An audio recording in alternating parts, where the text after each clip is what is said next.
I've been a sex worker since 1984.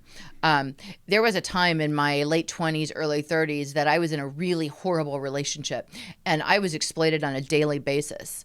And it was awful. And it took me a long time to get out of that relationship because there was always the threat that they were going to tell my family, or they were going to tell my friends, or they were going to tell my vanilla job. There was always that threat, and so I stayed in that abusive relationship to protect myself, sure. And it wasn't until I was able to get out that I was able to say, okay, now I can do it of my own volition again. So what age were you, and what exactly were you doing, and how did you start that as a sex worker? Where did that begin? Well, I was 21 when I entered a strip club.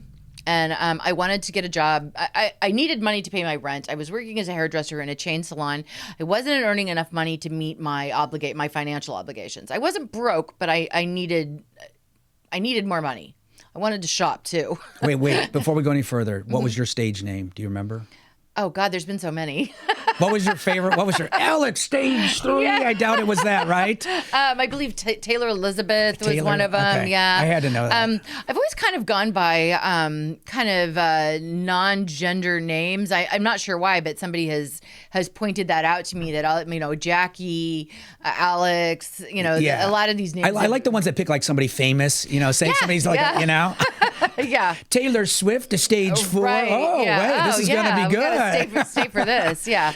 I think somebody said the way you pick your stripper name is you use your mother's maiden name and your first pet. And your first pet is your first name, and your mother's maiden name is your last. Well, see, for porn stars, for guys, I always thought it was your middle name and your street that you grew up on. Oh, good. Yeah, that's another good way to do it. Yeah. My middle name's Michael. I grew up on Eastwood, so mine would have been Michael Eastwood. Yeah, mine was Fuzzy Valdois. That's good. I think that would have worked. I don't know. I like it. Not in this age of waxing, I don't think. Right.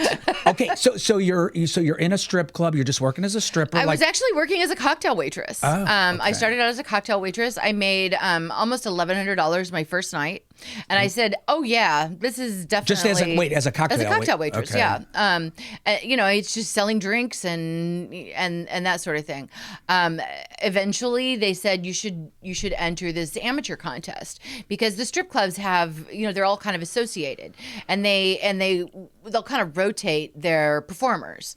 So they would have these nights on a Tuesday when it's usually really dead. They would have these amateur contests, and they would invite all of the cocktail waitresses at all the different clubs to participate in this amateur contest.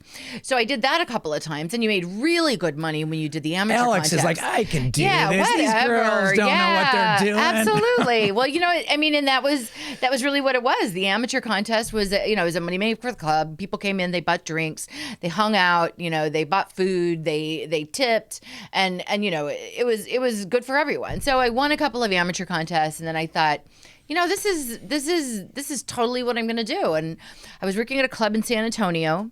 I was dating the DJ, and the DJ called downstairs and asked me to bring up a drink for him. So I went up and I took this really super narrow staircase to get up into the DJ booth. And on my way back down, I tripped on my 6-inch platforms and slid all the way down the stair and broke my kneecap. Oh. It was carried out on a stretcher, and of course Workman's I was comp. not a big saver. Yeah. There's no workman's comp. There's no OSHA. No.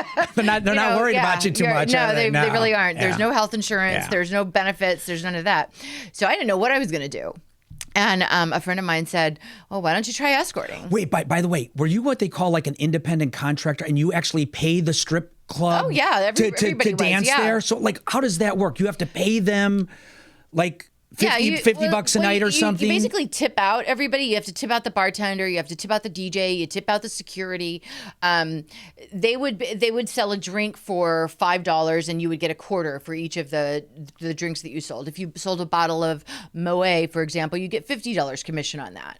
I'm a very good salesperson, so it was very easy for me to just stock up the champagne room or whatever. Yeah, absolutely. Okay. So we would do it that way, and then at the end of the night, you would have to tip out the bartender. You would have to tip out the DJ, you would have to tip out the doorman and the manager and all that kind of thing. And that ensured the next time you came to work, you got the primary and the good areas. So there's no minimum. When a customer would come up and he was one of the make it rain kind of guys, you would get his table because you were known for tipping well. So I learned that lesson really early on.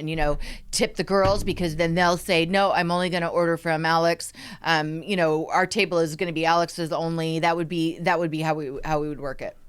How bizarre. Yeah. So and nowadays, the strippers are being charged so much. Very often, they'll leave work earning with less money than they came in with. But then wouldn't that stop them from going to work there then? Wouldn't they just eventually go? It just happens. It happens that way. Some days it rains, sometimes it's sunny.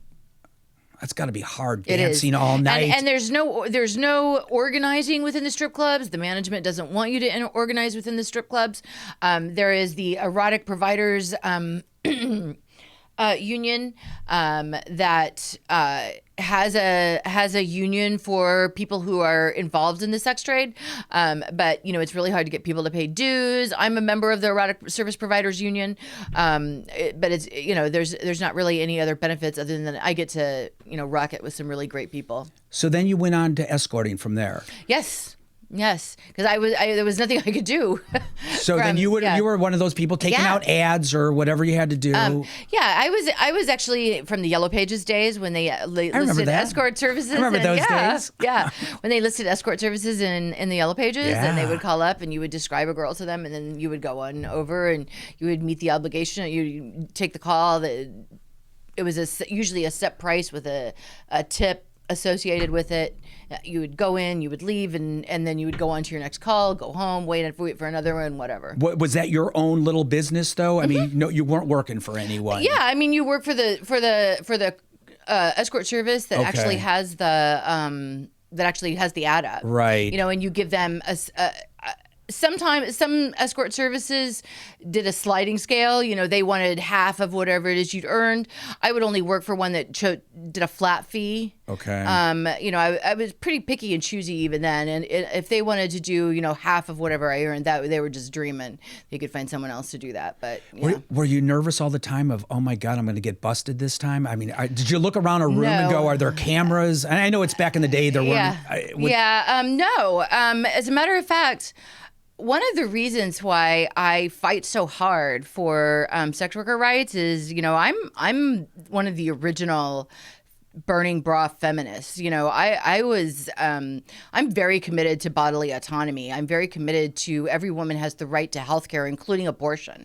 And I don't like some guy in Washington or Tallahassee telling me what I can do with my body. I think that is intrusive. I don't think that they have any business there. I think that what I do is my business and not anybody else's. So that's how I felt from an early age. That's how I felt when I was at the strip clubs, I didn't do anything I didn't want to do. I didn't go anywhere I didn't want to go. If I saw a client and it smelled fishy for whatever reason, I walked out.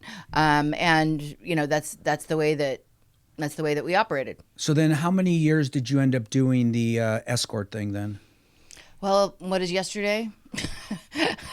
Really? Yeah, absolutely. Still a good living. I'm a sex worker. Did not know that. I'm a sex worker. Okay. And even during the time, well, listen, when you're a sex worker, it's always an option. Right. It's not like, you don't have to work all the time. You just work when you want to work. You work when you want to work. You work when you want to work, and you activist when you want to activist. I'm sort of fascinated with the psychology of all this. I feel like then what you do, have you seen it all? Like, is there anything that you couldn't surprise me with? I've never experienced violence, which a lot of sex workers have experienced violence. Now that we're in the internet age and we're away from the Yellow Pages, and there's a lot more creepy guys out there who think it's okay to assault sex workers, and I've never had that experience. My experience in the sex industry is very unique.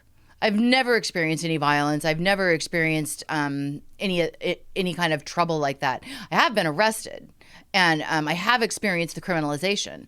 And that is a horrific kind of violence, right, in my eyes. I mean, that is just the worst kind of violence that you can do. Right. And it goes on for a lifetime.